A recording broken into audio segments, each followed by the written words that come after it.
Buenos días y bienvenidos a la 21ª versión de nuestro seminario Día de la Competencia, organizado por la Fiscalía Nacional Económica, que en esta ocasión hemos titulado Precios algorítmicos y Colusión, y que contará con la participación del experto Joseph Harrington. Saludamos y agradecemos a las autoridades que nos acompañan hoy: presidente y ministros del Tribunal de Defensa de la Libre Competencia, jefes de servicio, autoridades del Ministerio de Economía y a nuestro expositor extranjero, y también a todas las autoridades y directores de la Agencia de Competencia de Latinoamérica que nos acompañan, y por supuesto a todos los que están acá presentes. Para comenzar, dejo con ustedes al Fiscal Nacional Económico, señor Jorge Grunberg.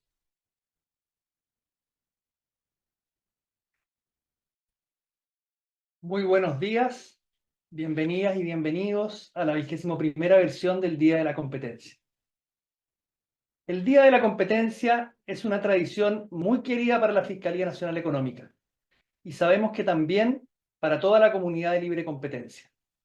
Por más de 2 décadas nos hemos congregado autoridades, abogados, economistas, académicos y representantes de instituciones públicas y privadas a conversar sobre distintos temas relacionados con diversos ámbitos en materia de libre competencia, constituyéndose en una oportunidad inigualable para ejercer una de las funciones más relevantes de nuestra institución, el advocacy o promoción de la libre competencia. El Día de la Competencia es una instancia única para reflexionar acerca de temas cruciales y novedosos para nuestra institucionalidad, de manera más pausada y con el aporte experto que nos brinda la academia de primer nivel mundial. El año pasado, en el primer Día de la Competencia en que me tocó intervenir como Fiscal Nacional Económico, tuvimos la oportunidad de transmitirles la importancia que tiene la competencia en los mercados laborales para el crecimiento y la productividad del país y, por ende, para nuestra institución. En dicha ocasión, tuvimos además la fortuna de contar con la profesora Nancy Rose, quien realizó una interesante y sugerente charla sobre la aplicación del derecho de la libre competencia a los mercados laborales. En esta oportunidad queremos abordar otro tema de gran interés y que, al igual que el que nos ocupó el año pasado, crecientemente ha estado presente en el debate de nuestra disciplina durante el último tiempo. Se trata de los precios algorítmicos y la colusión. Para nadie puede ser una novedad que el combate contra los carteles es la principal preocupación de las agencias de libre competencia y Chile, naturalmente, no es la excepción. Desde hace varios años hemos ido viendo cómo fue surgiendo y consolidándose un consenso en cuanto a que la colusión es el atentado más grave en contra de la libre competencia en los mercados, lo que amerita una respuesta eficaz por parte del Estado, tanto en cuanto al régimen sancionatorio como en lo relativo a las facultades investigativas y persecutorias en la materia.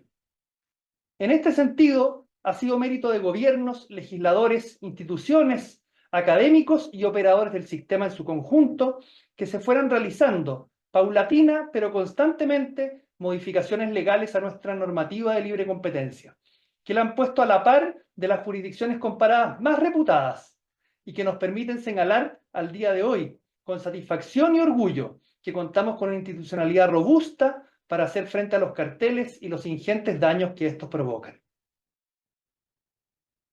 La Fiscalía Nacional Económica es consciente de que la misión de darle efectividad práctica a nuestra legislación recae, en parte muy importante, en nuestros hombros.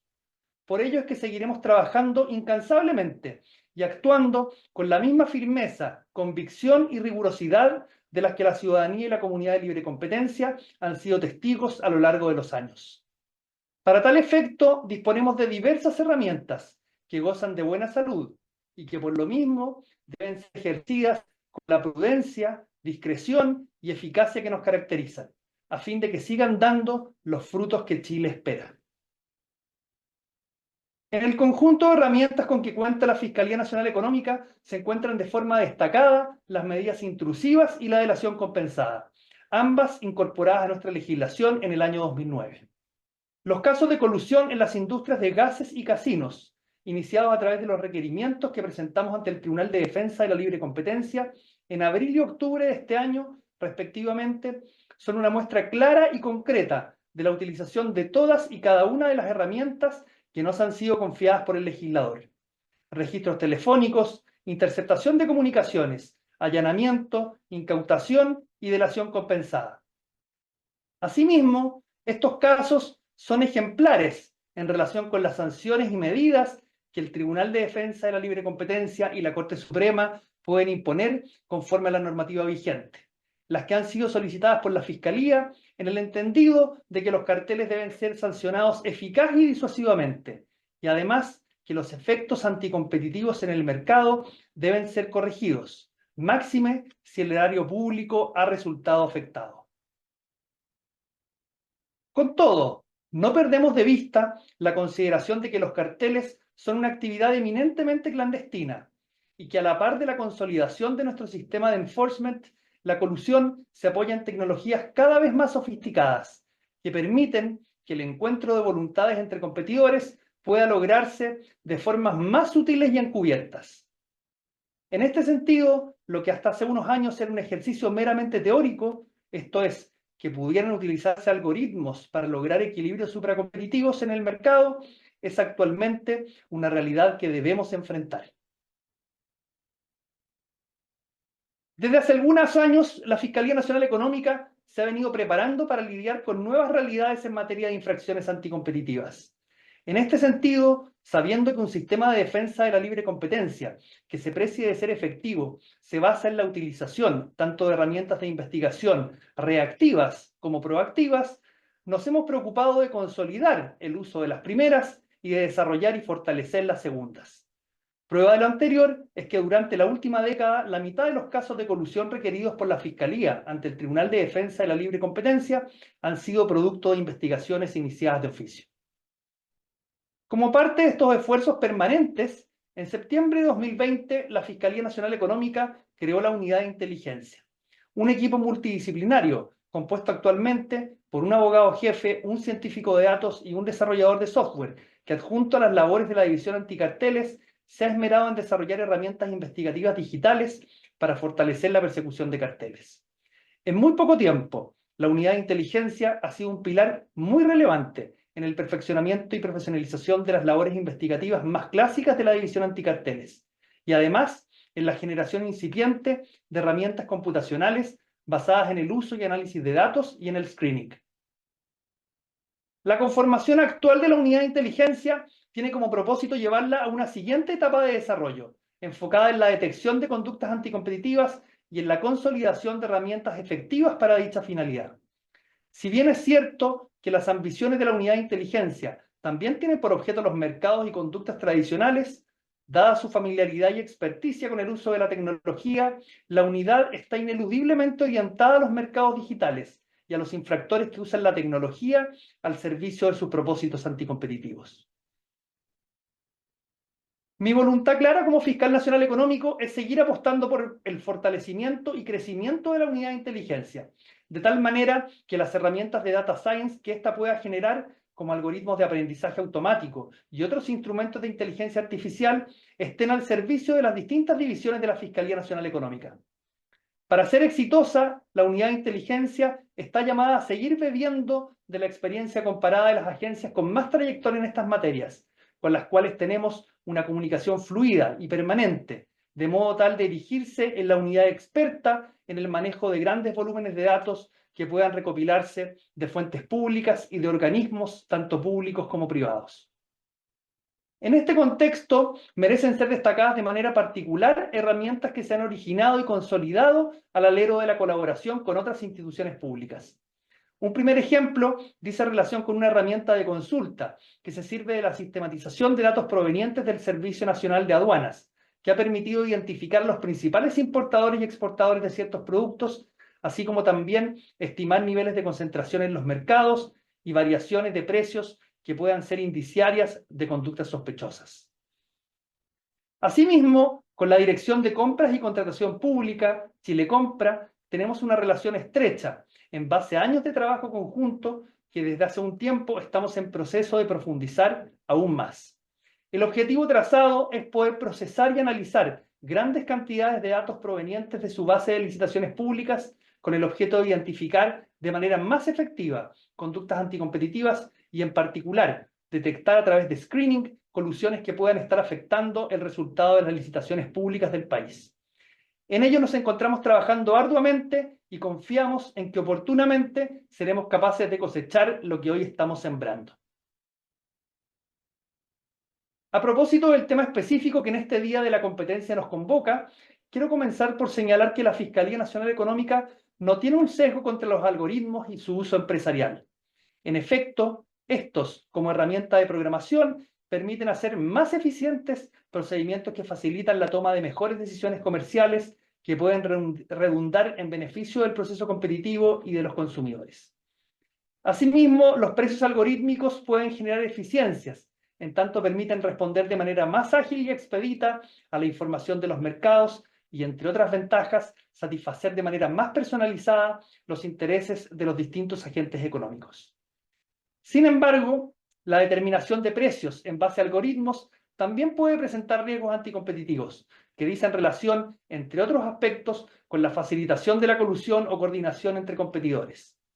Incluso podría darse el caso que competidores intenten ampararse en el uso de herramientas tecnológicas para consolidar infracciones anticompetitivas, impidiendo que operen las fuerzas del mercado en desmedro del bienestar de la sociedad. En relación con esto último, quisiera ser muy claro: la Fiscalía Nacional Económica se encuentra preparada para detectar colusiones algorítmicas y perseguirlas, con el mismo rigor y con la misma fuerza con que ha operado respecto de colusiones más tradicionales. La institucionalidad de libre competencia se encuentra madura para hacer frente a este tipo de desafíos. Al respecto, es preciso destacar que nuestra legislación se caracteriza por contar con normas dotadas de una textura abierta y versátil, capaz de considerar diversas infracciones anticompetitivas. En particular, el artículo 3º, inciso 2, letra A del Decreto Ley 211 de 1973, actualmente vigente, permite a la Fiscalía Nacional Económica perseguir no solamente acuerdos, sino que también prácticas concertadas en la medida que involucren competidores entre sí. En este sentido, herramientas que sean utilizadas por competidores para coordinar precios o delegaciones a un tercero a efectos de que éste sea el que determine precios en consideración de información proveniente de distintos competidores pueden ser perfectamente abarcadas por los tipos infraccionales que contempla nuestra ley. La defensa de que no fue un ejecutivo de la empresa quien celebró o ejecutó un acuerdo o una práctica concertada, sino que fue un software propio o de un tercero quien lo propició, no será aceptada como una excusa legítima.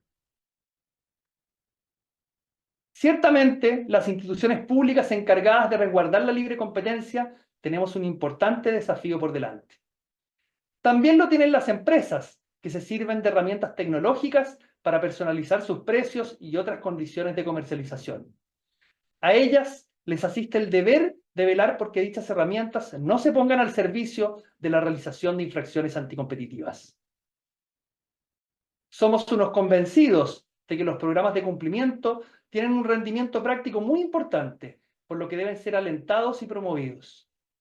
Sin embargo, para que estos puedan ser considerados como serios, creíbles y eficaces, deben demostrar que son capaces de hacerse cargo de estos nuevos escenarios de riesgo anticompetitivo propiciados por la tecnología. A efectos de comprender y reflexionar acerca de las implicancias de los precios algorítmicos para el derecho de la libre competencia y ponernos al día en casos recientes conocidos en el derecho comparado y sus particularidades, nos parece que no existe un mejor invitado que el profesor del Departamento de Economía Empresarial y Políticas Públicas de la Wharton School de la Universidad de Pennsylvania, el economista Joseph Harrington, a quien agradecemos genuinamente su generosidad por estar con nosotros esta mañana. La trayectoria del profesor Harrington es vasta. Uno de sus principales focos de investigación ha sido la colusión, con el objetivo de comprender a fondo los carteles y sus dinámicas de funcionamiento, desarrollar marcadores observables de colusión y diseñar políticas de competencia eficaces para detectar e impedir este particular tipo de infracción anticompetitiva. Sus contribuciones, además de haber sido publicadas en las revistas más prestigiosas del mundo, han sido presentadas ante autoridades de competencia de todo el orbe, incluidas las de Estados Unidos, la Unión Europea, Japón, Sudáfrica y Chile. Sin más preámbulos y agradeciendo su asistencia e interés, dejo con ustedes al profesor Joseph Harrington. A continuación, pasaré a presentar al profesor Harrington en inglés por ser el idioma nativo de nuestro invitado. Professor Harrington, welcome. We're very happy to have you with us today. And if I may, I will briefly introduce you to our guests. Joseph Harrington is the Patrick T. Harker Professor at the Department of Business Economics and Public Policy at the Wharton School of the University of Pennsylvania. Professor Harrington has published more than 100 articles in leading economics and law journals, for which he has received several awards for his research on competition policy. Throughout the world, he has advised competition authorities, private companies, and law firms on competition-related matters, including those in Australia, Chile, Germany, South Africa, and the United States. Professor Harrington is co-author of the leading textbook, Economics of Regulation and Antitrust, and has written and edited several books on collusion and cartels. His most recent published book is titled Cartels Diagnosed: New Insights on Collusion. In Spanish, Diagnóstico de Carteles, Nuevas Perspectivas sobre Colusión, which was released this month by the Cambridge University Press editorial. Professor Harrington, the floor is yours. Thank you, Rosanna and Jorge, and it's a pleasure to be here to spend the next hour talking with you all about algorithmic pricing and its effect on competition. So to do so, let me share my slides.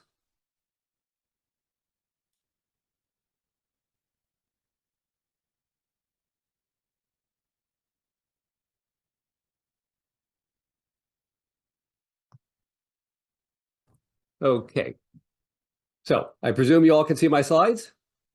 Okay, excellent. Okay, so as I said, I want to talk about algorithmic pricing, and there's a lot that comes under that term, but it's all common in that there's a software program, you put data into it, and what comes out is a price. And that can be very simple, it can be very complex. Now, the thing about algorithmic pricing is that it allows for a lot of possibilities that would not be present if you weren't using an algorithm. So in particular, it can allow prices to respond at a high frequency rate over time, in responding to, for example, competitors' prices, demand shocks, changes in costs, inventories, a whole lot of factors that affects what is the best price for a firm. An algorithm can also adjust prices across buyers by tailoring prices to narrow market segments, even engaging in personalized pricing. Now, algorithmic pricing has been around in various forms for a long time. Airlines have been using it for decades, but it has really increased in use for three reasons, but really primarily one. There's better computing, better programming, but the primary reason that algorithmic pricing has really grown is that there's just much more data. And what this data does is that it makes having prices set by an algorithm relatively more attractive than the old model where prices were set by pricing managers. I mean, what used to be the case is probably the best information for setting prices was in the head of a pricing manager. But now there's so much data available that the best information is in that data, and an algorithm can use that data to come up with the profit maximizing prices. A second reason why algorithmic pricing has become more ubiquitous is that the high frequency with which data arrives makes it attractive to adjust prices at a high frequency level. And that's rather difficult to do if you're having humans setting prices, but it's something that can be automated with an algorithm. And finally, and there could well be other kind of advantages from algorithmic pricing, but the three here I'm focusing upon, the final one, is that once you program in an algorithm, you can design it so that it can learn over time and adapt itself to actually improve and come up with better pricing rules. And all this is coming from the additional data that's available. Now, when we look at the effects of the use of algorithmic pricing, there's lots of pro-competitive efficiencies. And I think that's something really important to keep in mind as we focus today on really the anti-competitive effects of pricing algorithms. There are all these pro-competitive efficiencies. The fact that prices are responding quicker to more information means that markets clear faster. That fact that you can tailor prices to narrow market segments means there's more price discrimination, And that's something that can potentially increase welfare. If nothing else, it can help with distributional issues because that often means charging higher prices to the wealthy and lower prices to the poor. There's a savings in labor costs. Instead of having individuals collecting, monitoring, adjusting prices, there's something that once again can be automated, and there are savings, cost savings associated with that. And there's also lower barriers to entry. You think about a new firm coming into a market, without the availability of data and pricing algorithms, they will have to learn over time what is the best prices to set. But now it can come in and potentially have a pre-trained pricing algorithm on old data. Okay? So there are many pro-competitive efficiencies from the use of algorithmic pricing. But at the same time, there is genuine concern about anti-competitive harm. And there are three avenues through which that harm can occur, which I'll talk about today. One is that algorithms can make collusion more effective, and that means it's going to make it more common, and it's going to make it more harmful to consumers. And there's really two sub-avenues through which that occurs. And the first one that we'll go through is when we have collusion as we think of it, but the coordination is not on prices, but on pricing algorithms. But then there's this potentially, and it's right now, it's just theoretical, but a potential new avenue, which is where the algorithms themselves learn to collude and result in supra-competitive prices. A second general avenue is through price leadership. And we'll see by way of example of a very interesting study that use of algorithms can facilitate price leadership, kind of emerging in a market. And we know that tends to result in higher than competitive prices. And finally, the third avenue, which is the one I'm going to spend the most time on because I feel it's the one that is most in need of being addressed, given the action that's occurring, is outsourcing, a firm outsourcing its pricing to a third party, where that third party develops a pricing algorithm. And where the concern arises is that third party is supplying this pricing algorithm to competitors in a market. So the basic competition policy challenge is that we have these potential anti-competitive harms, which we want to address, but at the same time, we don't want to interfere with the pro-competitive efficiencies. And that is the fundamental challenge. So what I want to do is for each of those three avenues, collusion, price leadership, and outsourcing, I want to talk a little bit more about the theory of harm, provide some cases when they do exist, briefly talk about how that sits in the context of competition law, to what extent it can be addressed, and then offer a few policy recommendations. So let's start with collusion. Okay, now collusion, of course, is going to take place with respect to many dimensions. In fact, any dimension upon which firms compete, they could potentially collude. But let's focus on the one that's most common, which is when collusion means setting super competitive prices. Firms competing less in terms of their prices, enacting some, for example, common increase in price. Now we know when firms coordinate on prices above competitive levels, there's going to be an incentive for any individual firm to depart from that by undercutting the inclusive price. And by doing so, they can increase their profits because they pick up more market share at a very high markup. In order for these inclusive prices to persist, there has to be a inclusive mechanism, a mechanism that ensures that firms will comply. And this can take many forms in practice, but they all have a common feature, which is that in essence, it's a reward punishment scheme. It induces firms to comply with the high prices by saying that they will be rewarded if they do so. And this reward typically takes the form that their rival firms will continue to set these high prices in the future. But if they depart from the inclusive price, undercutting it, picking up more market share, they will be punished. And this punishment will mean, for example, rivals will price more aggressively in the future. Maybe there'll be a price war or return to competition. Now, this reward punishment scheme, as I said, is present with any sort of inclusive scheme, but we need to kind of take account of the fact that there are really two categories of collusion now, where before there was just one. What we've been calling collusion, I'm now going to call cognitive collusion.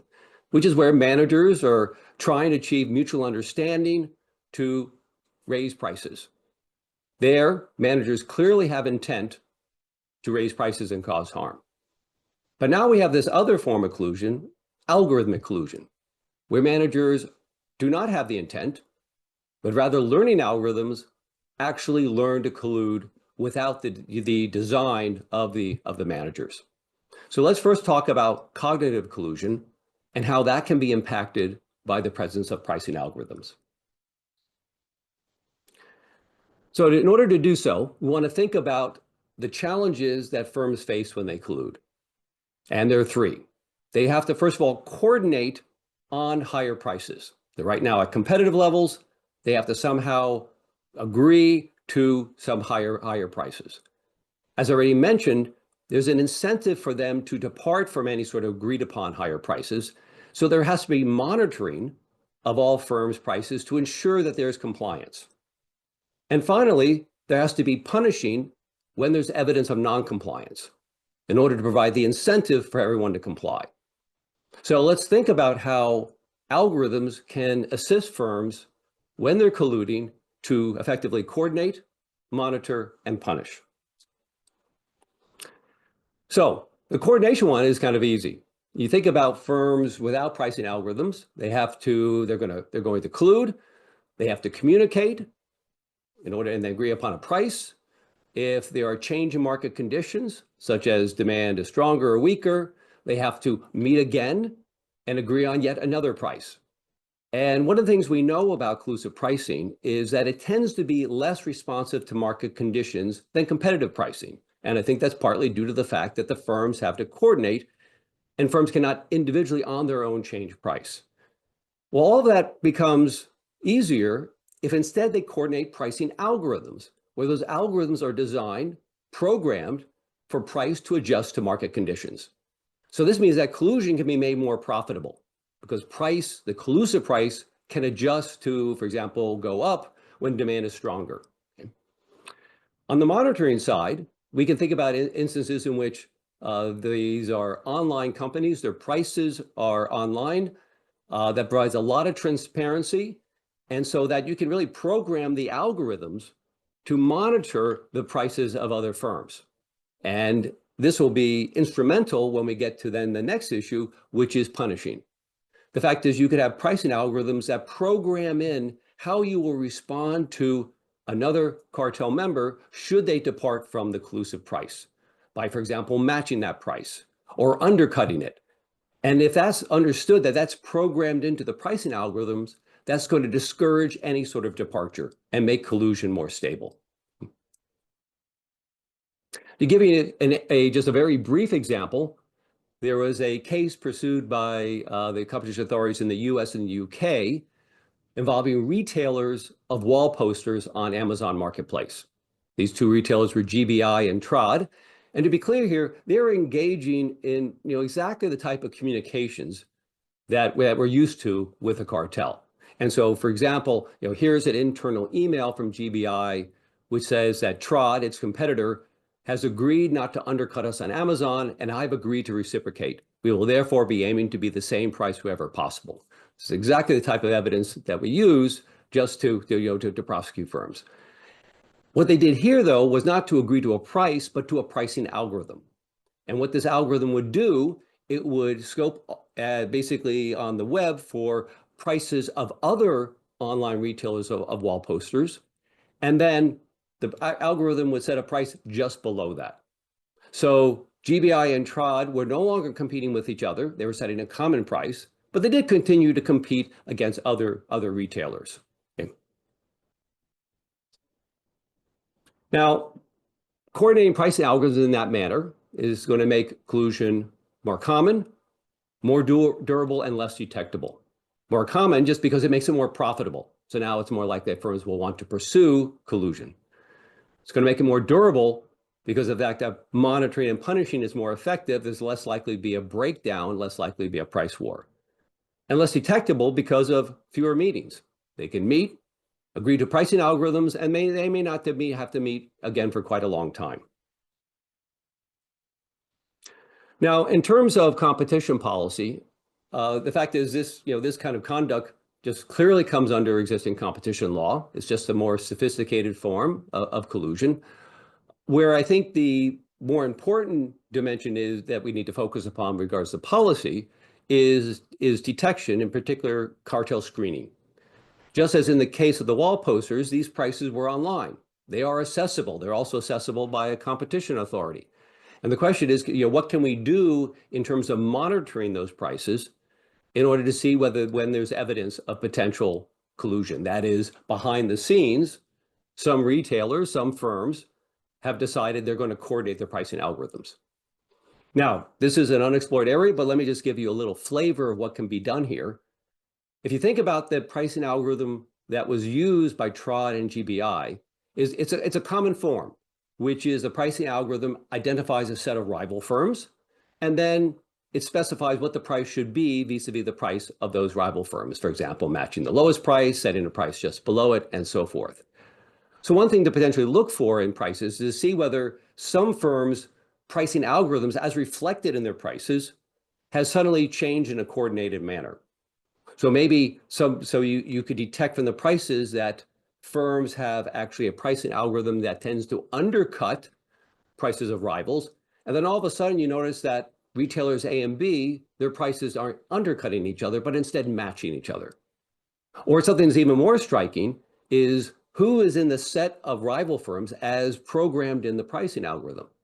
Firms A and B, like Trod and GBI, may be very clearly competitors, and under competition, each would be in the set of rival firms in their pricing algorithm.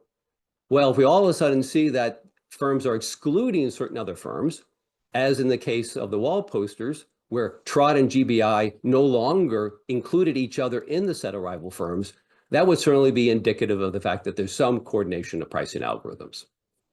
So this is a very, I think, fruitful area that we can pursue.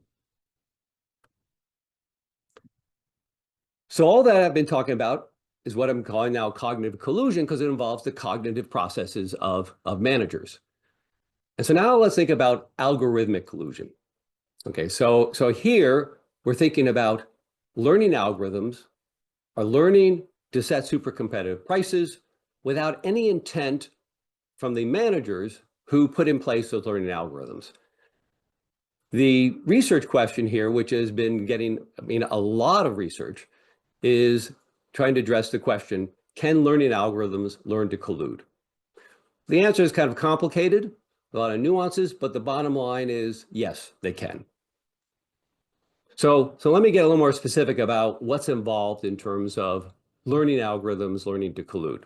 So we're thinking about a software program that's going to, once again, take data and use it to identify profit maximizing prices. So there's no presumption that these algorithms are going to collude. Each firm's learning algorithm is designed to maximize its own profit, okay? Just as you think appropriate for competition. Now, there are two components here. At any moment in time, there's a pricing algorithm, which prescribes a price given current market conditions, such as what the inventories are, what cost is, competitors' prices, and the like. And then there's a learning algorithm. That learning algorithm is going to modify the pricing algorithm over time in order for it to be more profitable to the firm. Now, a very common learning algorithm that's been used in research, and I say this, I want to kind of come back to this point, algorithmic collusion, as I'm describing here, has not been observed in practice. It's purely a theoretical phenomena, but later on I'll describe why it's very important that we give this attention now. A common learning algorithm or class of learning algorithms is what's known as reinforcement learning, which is basically described as follows. There's a current environment that the algorithm faces, and the pricing algorithm is going to choose what is the best price for that environment, such as what current demand is, based upon what it has learned. And with some frequency, it's going to instead choose a random price so that it can experiment to try to find more profit maximizing prices. So each firm has its algorithm. It sets price based upon the best price based on the environment, some probability it experiments. They all realize profits. And then the learning algorithm takes the profits of the firm associated with that price for that environment and modifies its pricing algorithm in a way to make it more profitable. A new state is realized, this process is repeated, and then we let this whole learning process converge, and we want to see where it converges to. Does it converge to competitive prices or to super competitive prices? Does it learn to collude? Well, a very important paper, which has just published 4 years ago, for which there's probably been 50 papers that have followed it, looked at this using a common reinforcement learning algorithm called Q-learning. So here you have two firms, each has its own learning algorithm. They're going to learn independently. There's no agreement, no collusion in that sense. And as I said, we let this converge. And what I've shown here is the prices that they converges to. So this axis here is the price of firm 1. Here's the price of firm 2. These bars here are a histogram. They're showing the frequency with which those prices occur. And what I want to point out here is the competitive prices are over here, the monopoly prices are here, and we're seeing with great frequency prices far above competitive levels, and in fact closer to monopoly than competition. So what we're seeing is that through this reinforcement learning, these algorithms are learning to set supra-competitive prices. Now, that could happen for a lot of reasons. It could happen because of mistakes. And what we're really interested in is, well, do the algorithms actually learn to collude? And so they did a little experiment to test this, and in particular to see whether the algorithms learn to adopt reward punishment schemes. And this graph here will give you a sense about what the experiment was. So here is time, and here's our two firms, and here's price. And they let this whole process run, and we see prices start out here, then they start climbing, and they converge up to this collusive level. The competitive price is down here. So this is an instance in which the algorithms learn to set high prices. Question is, why are they setting high prices? Why isn't one of those algorithms setting a lower price? Because that will increase the profits they actually earn, at least in the short run. To test this, what the scholars did was they took firm 1's price and forced it down, give them the red line here, force it down to this low level. It's like forcing a deviation by firm 1. And then it just let the pricing algorithms just set price however they seem fit. And what happened was firm 2's pricing algorithm was programmed to respond to that by also lowering price. And then the two algorithms gradually raised price up back to the collusive level, but we see here a long number of periods for which prices are low. Well, this is exactly the punishment that sustains these high prices. The algorithm has learned to set a high price because it knows that, in some sense, knows that if it's a lower price, this is going to induce a price war, and that's going to be unprofitable. So, learning algorithms can learn to collude. The question is, should we be concerned? And I would say in the short term, no, and I say they're long term, but I would say more in the intermediate term, yes. Now, in the short term, there shouldn't be a concern because all this is just taking place in the lab. This is all theoretical. To my knowledge, there's no evidence of this type of collusion having emerged in actual markets. Furthermore, the learning that takes place to get to super competitive prices is really slow. For Q-learning, it takes on the order of 100,000 periods. Now, what's a period? If a period's a day, that is, they're adjusting their price every day and learning, then that's about 3 centuries. If it's an hour, it's about a decade. If it's a minute, then it's about 2 months. But this, I should say here, that even though it takes a long period, a long length of time potentially to learn, what we're seeing in more recent work, particularly using generative AI, specifically ChatGPT-4, we're seeing the same phenomena occur, but it's occurring much more rapidly, more in the order of 100 periods. So that leads me to why, part of the reason why I'm concerned in the longer term.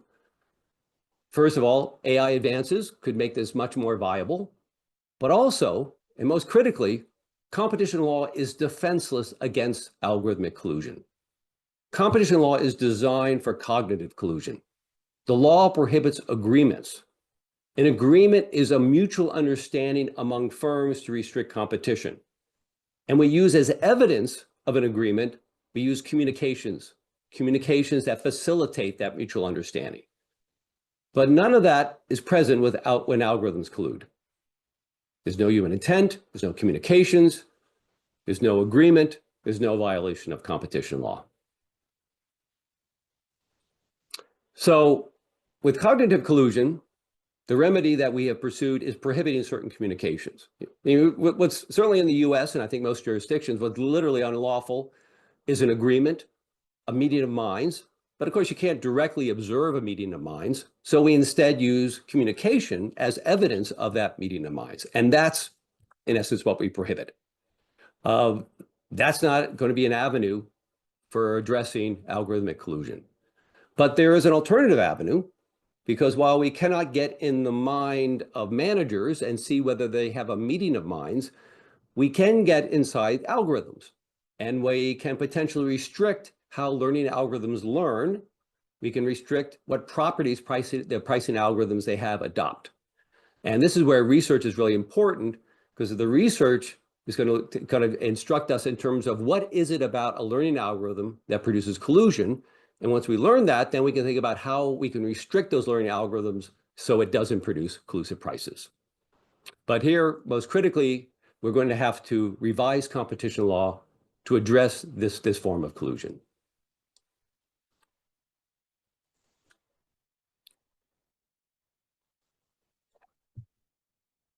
So let me go to now a second avenue, which is price leadership. So now we're thinking about that firms that are independently choosing their pricing algorithms. Okay, these are managers choosing them. And so we're back to cognitive processes are generating the algorithms that we observe. And let me motivate the concern here with a particular empirical study. So what this study looks at is over-the-counter allergy drugs sold online by the 5 largest US retailers. And I want to make 2 observations from the data from this study. The first observation is that these retailers update their prices at some sort of regular frequency, but there's a lot of variation across retailers. So, for example, for retailer A, on average, they change the prices of 37% of their products each day. For retailer B, it's about 9%. For retailers C, D, and E, it's on the order of 1 to 2.5%. So retailer A is changing their prices very frequently, on more than a daily basis sometimes, and retailer C, D, and E is far less frequently.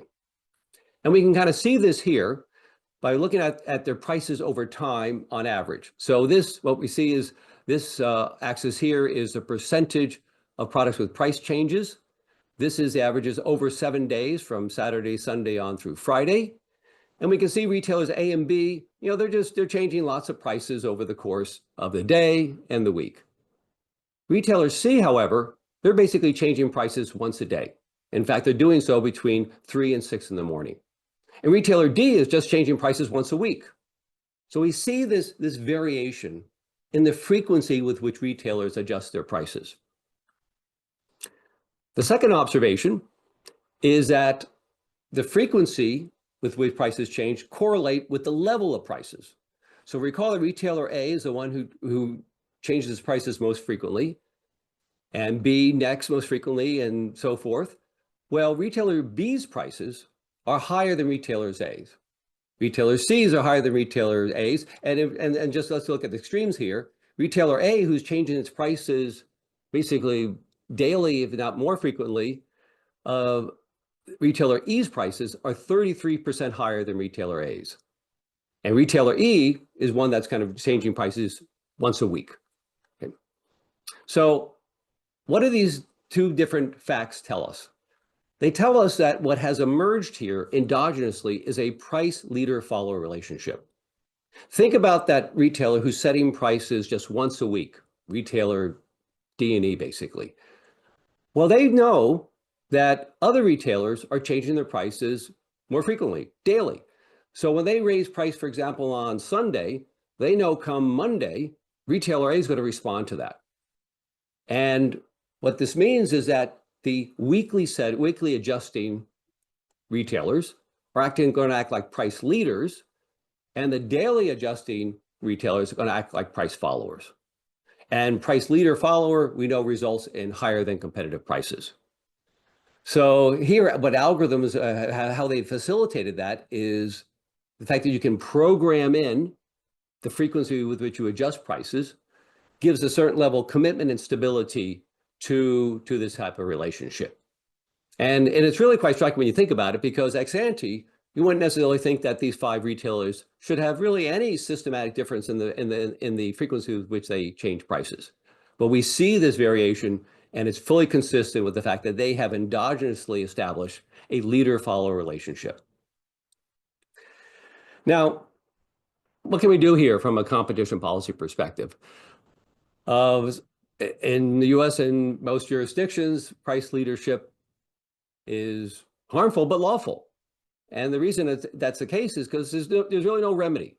You know, Judge Stephen Breyer said this, more than 35 years ago.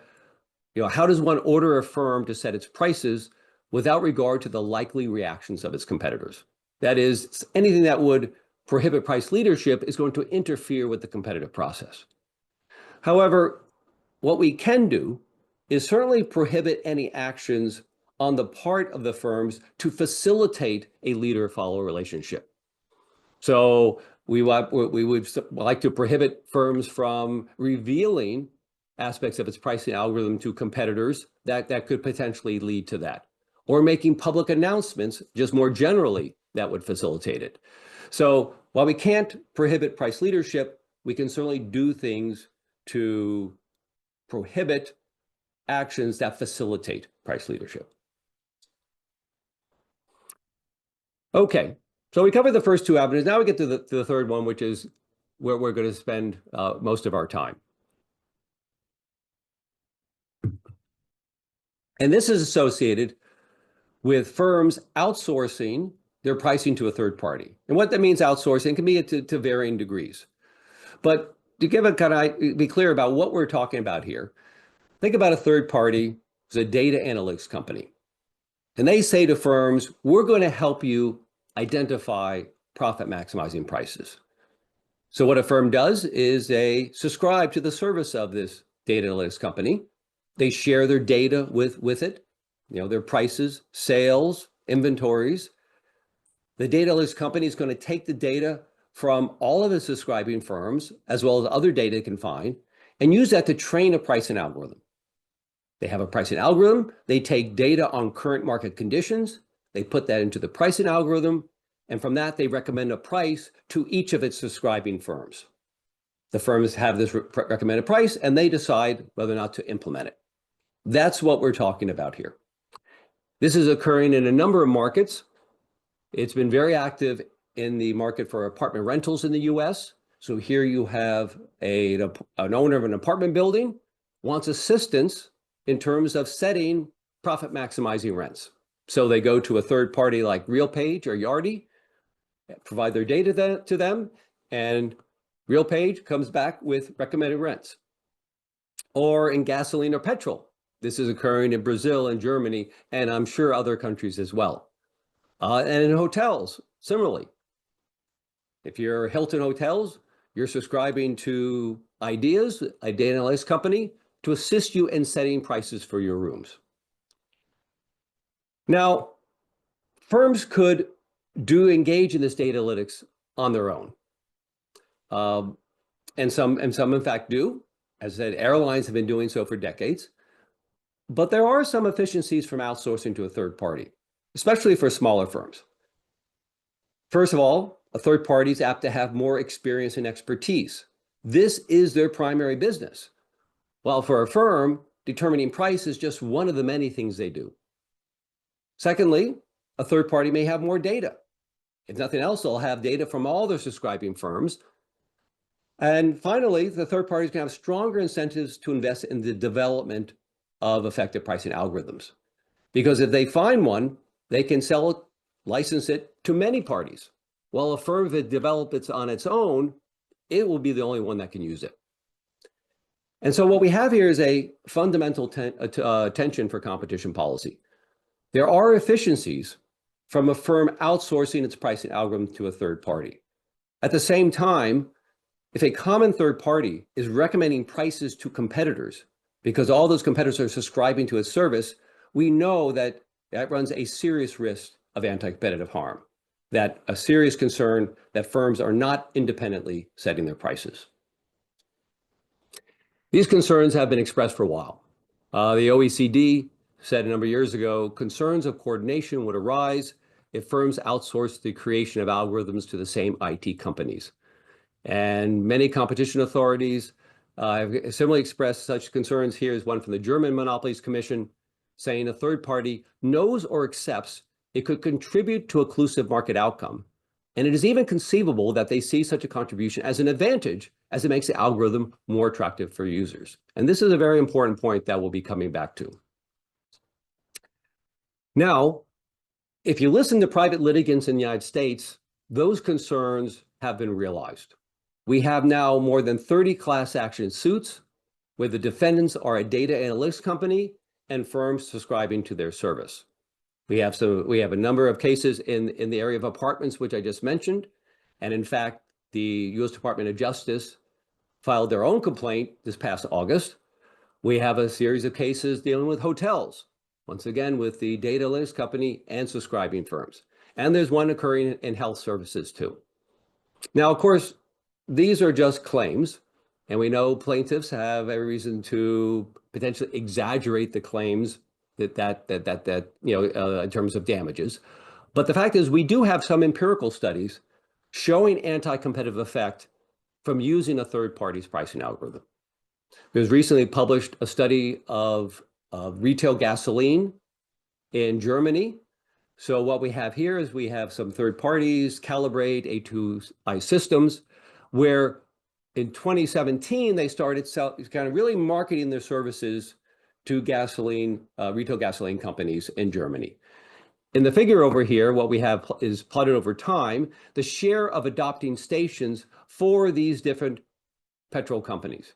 And we can see around mid-2017, there's a big jump from a very low percentage up to really more around 20 to 40%, which continues to grow over time. And what this study did was to see, well, what happens to margins when all of a sudden the adoption rate of these third-party pricing algorithms goes up? Well, they find that margins do go up on an order about 12%. But really what's, I think, the most compelling evidence from this study is when they look at small geographic markets. So these are markets where there's just 2 stations. And what they find is that if one station adopts the third-party pricing algorithm, there's no effect on margins. But if they both adopt, margins go up on the order of 30%. There is another study, which hasn't yet been published, but it is done by colleagues of mine at the Wharton School, Sophie Calder-Wang and Guy Kim, and they're looking at the apartment rentals market, which has been a source of some of this litigation. Now, they actually find evidence of both pro and anti-competitive effect, which nicely kind of captures this tension that I referred to before. So on the pro-competitive side, what they do is they compare the prices of apartment owners who adopt RealPage's pricing algorithm and compare that to the apartment owners who do not adopt. And what they find is that rents are higher for adopting firms when demand is strong, but rents are actually lower when demand is weak. So prices are more responsive to demand, which is one of those pro-competitive efficiencies we would like a data analytics company to deliver. And we can see that in the figure over here. The horizontal axis is the percentage of apartments in a geographic market who have adopted RealPage's pricing algorithm. This dashed line is where the adopters and non-adopters rents would be the same. If it's above it, the adopting firms' rents are higher. This series up here, as you can see, we're getting adopting firms charging higher rents than non-adopting firms, and that's increasing with the rate at which the frequency or the penetration rate of the algorithm in the market. This is a time period for which demand was strong, 2014 to 2016. Down here, these blue lines we see are below that dashed line. This is where adopting firms are actually setting lower rents. And those rents are lower, the higher the penetration rate of the algorithm. This is from a period of 2008 to 2010 where demand was weak. Okay, so we're seeing some pro-competitive effect here. Prices are more responsive to demand when you use the third party's pricing algorithm. But there's also evidence of anti-competitive effect. They test two models, one where RealPage is trying to maximize the joint profits of its subscribing firms when it sets rents. Another one where it just chooses a rent for an apartment owner to maximize its just individual profits. And they find more evidence in support of joint profit maximization. Now, if there's anti-competitive harm from using a third party, there are three ways that can occur.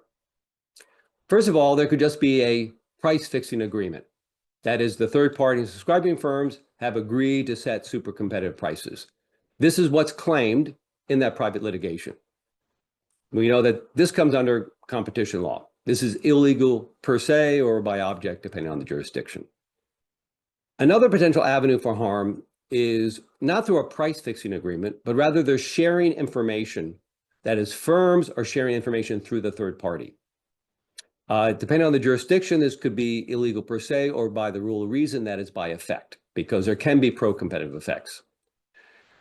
And the third avenue, which is going to be the most interesting one to discuss, is what's was alluded to by the German Monopolies Commission, is that there's just unilateral conduct by the third party to program in super competitive prices.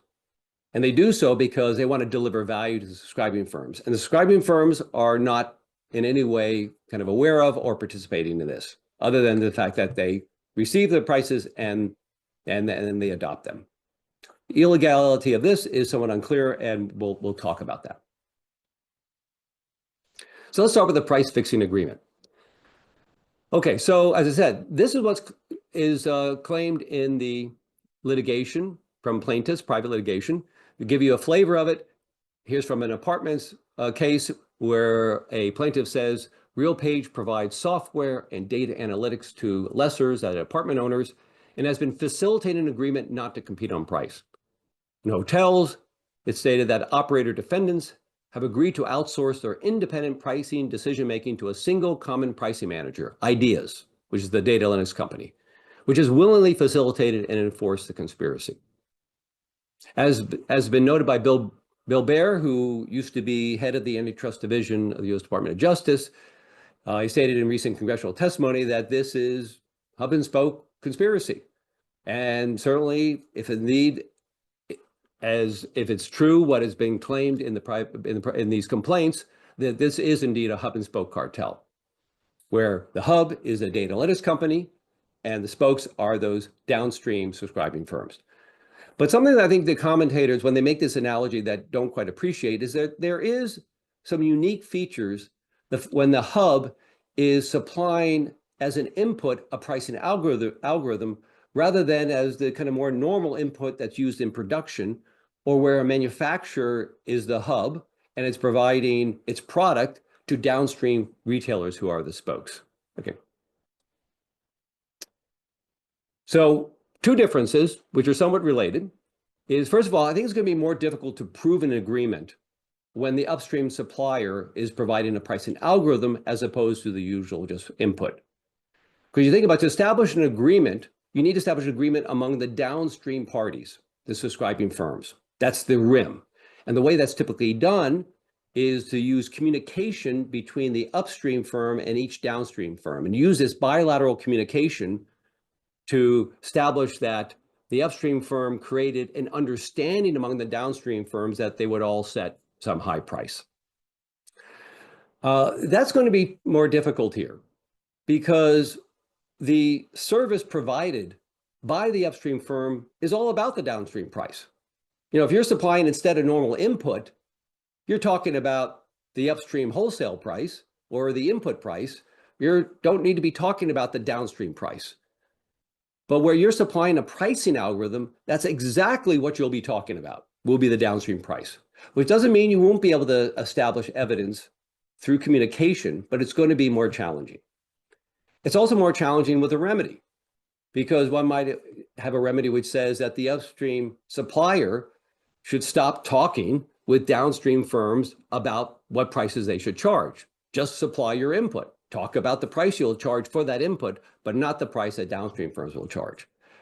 If you were to pose that requirement in this market, you would kill the market, because that's exactly what the upstream firm is supplying. Its service is to assist the downstream firm with the prices that they set. Now, I've done some recent research on this to try to understand some of the features and implications of a hub and spoke cartel where the upstream supplier is providing a pricing algorithm. So just think about a setting here where there's this demand variation. What that data analyst company is going to be able to do is they're going to be able to have the downstream, the subscribing firm's price, be able to respond to that change in demand. And it's going to be better at doing so. It's going to have a greater efficiency to deliver when in that market demand is more variable. So let's think about there being an inclusive agreement as claimed. And the third party is going to design the pricing algorithm to maximize the adopter's profits. But they have to be careful. They want to do so in a manner that whereby the downstream firms, the firms are going to actually want to subscribe to the pricing algorithm. It's going to be in their interest to do so. And this is the trade-off that a firm faces. If it thinks about adopting, subscribing to the third party, it's going to say that, well, I'll be able to adjust my price to changes in demand, and that's desirable. On the other hand, if that pricing algorithm is actually building in a super competitive markup, that means those firms who are adopting it are setting a high average price. And so a firm may choose not to adopt so it can optimize against that high average price, undercut it, and pick up a lot of market share and increase its profits. And this is going to be the trade-off that a firm faces. Do I adopt and then my price be able to adjust to demand, or do I stay out and undercut the high average price of those firms who are adopting? The main result here is that the efficiency that a third party provides is going to relate to the super competitive markup that it imposes if there's an inclusive agreement. Because a firm is willing to adopt the pricing algorithm even when there's a high super competitive markup, as long as the efficiency the third party provides is high. So in particular, markets where demand is highly variable, these are the markets where the efficiency is great. And you might think that these are the markets where we'd least want to interfere with, because there is this efficiency. But what I'm showing here is that these are exactly the markets where the risk of anti-competitive harm is greatest, because this is where collusion is going to be particularly profitable, that you're going to be able to build in a very high super competitive markup, and firms will still adopt the pricing algorithm because of the great efficiency it delivers. Okay, so those are a few comments on price fixing agreements. Now let's think about an information exchange. So here we're thinking initially that there's an agreement among firms to share this confidential, commercially sensitive data with a third party. This is actually the avenue or the legal approach that the DOJ is taking in its case against RealPage. The private litigants are going for price fixing agreements. The DOJ is going for an information exchange agreement. So they're saying, so in their complaint, they say landlords have agreed with one another to exchange non-public, competitively sensitive data through RealPage's revenue management software. Now here the DOJ is going to have to prove three things. They're going to have to prove that subscribing firms are actually sharing information when they subscribe to RealPage. Secondly, they're going to have to establish that subscribing firms have an agreement to share information. And then they're going to have to establish that the agreement is anti-competitive, because information exchange agreement is not per se unlawful in the United States. So let's examine each of those issues. And let's assume that each firm knows competitors are also sharing their data with a third party. So they know their competitors are also using, for example, in this case, RealPage's services. Are subscribing firms sharing information with each other? Well, they're clearly not doing so directly, because what each firm is doing is providing its data to the third party, and the third party is coming back with a recommended price. So the firm never gets to see the data that's being shared by its competitors to the third party. Now, you might argue that, well, they're indirectly sharing data because that recommended price doesn't just depend upon the data. So this is to be clear, the recommended price to firm A doesn't just depend on the data that firm A provided to the third party, but also the data provided by firm B. But I think that's a very tenuous connection to think that firm A will be able to infer firm B's data from the price that's recommended to it. And in fact, in a related case in hotels, a judge stated that, quote, using data across all your customers for research does not plausibly suggest that one customer has access to the confidential information of another customer, unquote. So I think this is problematic, that subscribing to a firm, sharing your data with that firm and getting prices, recommendations in response is actually sharing information with competitors. But let's suppose you could establish that. Do subscribing firms have an agreement to share information with the third party? And you may be able to prove this, but it will be more difficult here than with other types of information practices. So for example, firms sharing their own prices with each other, not agreeing to prices, just sharing the prices, that's something that you can argue is evidence of an agreement, because it would not be in the individual interest of a firm to do so. It would only be in their interest to share prices with a competitor if they expected their competitor to do likewise. And so we have a famous case in Container which establishes that. That argument won't work here, because it'll be in the individual interest of a firm to share its data with the third party, even if competitors do not, because of the efficiency that the data analytics company delivers. So mutual adoption will not be able to be used as evidence of an agreement, which isn't to say there won't be other evidence. And finally, we get to this point of, is an agreement to share information anti-competitive? The DOJ has stated that it removes competitive uncertainty and allows firms to agree with recommendations by RealPage that they increase rents. But we, of course, cannot presume that there's anti-competitive effect, because there are these efficiencies. These are the efficiencies of data analytics. So in order to establish that it's anti-competitive, you're going to have to show that those efficiencies are somewhat minimal, or just simply that even if there are efficiencies, on net prices are higher. And once again, it's something to be done, but it's going to be a challenge. Now, rather than go with agreement, one could try to pursue it as a concerted practice, which, as kind of noted in the EU, is a form of coordination without reaching a formal agreement, normally substitutes cooperation for competition. And the European Commission has provided some guidance on this recently with regards to the exchange of information through a third party. And here I just have an excerpt. There's other conditions that they provide which would establish liability. But the ones put forth here, I'll just state, is that competitors are liable if they are aware of the third party using the information to pursue an anti-competitive objective. And the third party is liable if it intends to contribute to, or was aware of, or could reasonably have foreseen anti-competitive effect. So this legal path will be to show that third party has an anti-competitive objective and the subscribing firms are aware of it. And in just a moment, I'll talk a bit about what kind of evidence could help establish that the third party has an anti-competitive objective. But this is a potentially an avenue to address concerns about harm through information exchange. So let me now get to the third avenue by which you can get harm through outsourcing, which is actually, I think, the most interesting from a competition law perspective and economic perspective, which is just unilateral conduct by the third party. So just think about this third party. It's a data analytics company. It wants to create value for subscribing firms, because if it creates more value, they're willing to pay more for the service and they'll get more adoptions. Well, one source of value is the efficiencies.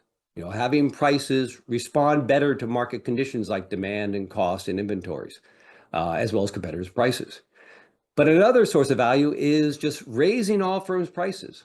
That will also increase the profits of firms that adopt.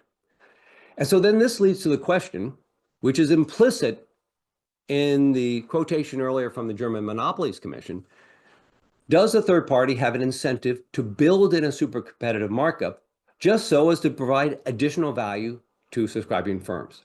And if it does, what are possible remedies? So I've done some research looking at this question, trying to understand the design incentives of a third party in the absence of any agreement. What it's just trying to do is design the pricing algorithm to maximize the profits from selling it. Now, there is a potential ex-ante reason for concern, because one of the things that the third party is going to recognize is that its pricing algorithm is going to compete against itself. What I mean by that is that it's going to want to try to sell this to many firms. And so it will want to sell to many competitors in a market. So for example, if it knows it makes its pricing algorithm aggressive and many competitors adopt it, that's going to lead to low prices and low profits, and they're not going to pay for that. So that's something that the third party is going to recognize, and you can see where it would weaken the incentive to make the pricing algorithm aggressive. And now the question is, does it actually lead the third party to want to build in a super competitive markup? Well, what I find is the answer is no. Now, I want to qualify that in the sense that this is for a particular structure, which doesn't say that there won't be other conditions where the answer would be yes. But in my analysis, I find that the third party does not build in a super competitive markup. And what I've shown here in this figure is some pricing algorithms. Here's demand. This kind of bluish greenish one is the competitive pricing algorithm. It's what would occur if the firms could design the pricing algorithm themselves and didn't have to rely on a third party. And this red one is the third party's pricing algorithm. And you can see it makes price more responsive to demand, but it's a rotation of the competitive pricing algorithm. And in fact, the average price for the third party pricing algorithm is exactly the same as that under competition. There's no super competitive markup.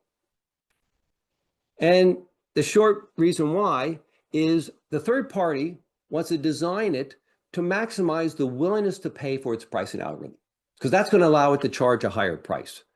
The willingness to pay of a firm is going to be the profits to the firm from adopting minus the profits from non-adopting. That's the incremental value to them. And if you build in a super competitive markup into the third party pricing algorithm, is going to raise the profits from adopting, but it's going to raise the profits from non-adopting even more, because that non-adopter can undercut the high price of adopting firms. And so while the third party could program in a markup, it's not in their best interest to do so. As I said, that was derived on a particular structure. We need more research. And I think there is a potential concern here. So let's just suppose, contrary to what I just showed, that third party does make its pricing algorithm super competitive, and that's without the request, approval, or knowledge of the subscribing firms. This is what some competition authorities are concerned with, and the German Monopolies Commission has noted that this creates a liability gap, because in essence, we're getting a collusive outcome without an agreement, because there's only one party with intent, and that's the third party, the data analytics company. So what are some possible remedies here? One thought would be to restrict who the third party can sell the pricing algorithm to. You could just say that you can't sell to more than one firm in a market. That's a very draconian solution. That's going to cause a lot of inefficiencies, because in fact, if data analytics is allowing for better prices, you now say that only one firm in the market can have access to that efficiency. It'll also give a differential advantage to that one firm that is able to subscribe. So I don't think we want to go that route. Alternative paths would be to put restrictions on data sharing, which is a path that's currently being taken, and I'll comment on that in just a moment, and restrict on the pricing algorithms, which I just state here, we'll just kind of tangentially touch upon, but that's still to be investigated. Okay, so the US Senate this past February put forth a bill called the Preventing Algorithmic Collusion Act. And it's to deal with these types of concerns that I've been discussing. And what it basically says is that if a third party and subscribing firms are using a pricing algorithm that's been trained on non-public competitor data, that will be considered an unlawful agreement. So what it's prohibiting is the following, that if firm A provides its data to the firms A and B provide their data to the third party, and the third party uses that to recommend prices. The price that it recommends to firm A cannot depend upon the data, the non-public data that firm B provided. So the pricing algorithm that generates prices for firm A cannot have been trained on firm B's data. And you can't use firm B's current data to put into the algorithm to then produce prices. Now, I have two problems with this as a remedy, that is prohibiting the condition on non-public competitive data. One is that it's going to reduce efficiencies. That data is actually very useful for understanding the environment. So for example, suppose a firm experiences a drop in its sales. What is the appropriate price response depends upon whether that is just a change in its own demand or it's a market-wide change. And to distinguish between those two, you need competitor sales data. It would also put a new firm at a disadvantage, because a new firm comes in, they don't really have much in terms of their own data. And so they're going to have to figure out how to price. In contrast, if they were to come in and there's a pricing algorithm trained by a third party on existing companies' data, then that new firm will be able to have an effective pricing algorithm to use. But to me, the greater concern is that I don't believe it'll prevent the anti-competitive harm it's intended to prevent. And in fact, I've been working on kind of a workaround whereby by using past prices of rival firms, which will typically be public, you can result in super competitive prices if that is your goal as a third party without using non-public competitor data. And the real problem here is this remedy is not getting at the real heart of the source of the concern, which is not shared data, it's shared objective. The concern is that a third party will have this shared objective among its subscribing firms. Shared data may facilitate that, but the real problem is shared objective. So when we think about the conditions for a remedy, the remedy should apply to unilateral conduct on the third party for the reasons just given, but I'd say it would also be useful when it's going to be difficult to establish an agreement. So maybe there is a price fixing agreement. You suspect there is one, but you're having a difficult time establishing that, proving that. It'd be useful to be able to at least charge the third party with some sort of unilateral act that's in violation of the law. And secondly, at this point in time, I don't think we want to think about trying to regulate the design of the pricing algorithm, which is what the Preventing Algorithmic Collusion Act does. And the reason is we just don't know enough. As already argued, I think that act won't not achieve its objectives. And it's because we don't, there's reasons to think that, that the firms can develop workarounds. So we need to kind of understand things more before we start regulating. That may be a solution. Regulation may be a solution in the future when we know more, but not now. So what I would propose is a remedy. And so this require new laws to say that advising companies on their pricing when it is reasonably foreseeable that it may substantially lessen competition is unlawful. This would apply to data analytics companies. It would also apply to management consulting firms if they're advising on pricing, information aggregators, trade associations, marketplace platforms. Now, and I don't have the time to kind of really get into kind of the implementation of this, but I can just say you could imagine opening a case or at least initiating an investigation based on market data, just like the analysis we saw, the empirical analysis. We have evidence that adopters' prices are higher than non-adopters' prices, that average prices are increasing the adoption rate. This would all be reason for concern. But then the prosecution of a case would take in the usual form. You'd want to find evidence of intent to actually cause harm. And this could be through internal documents, but also in terms of examining the program code.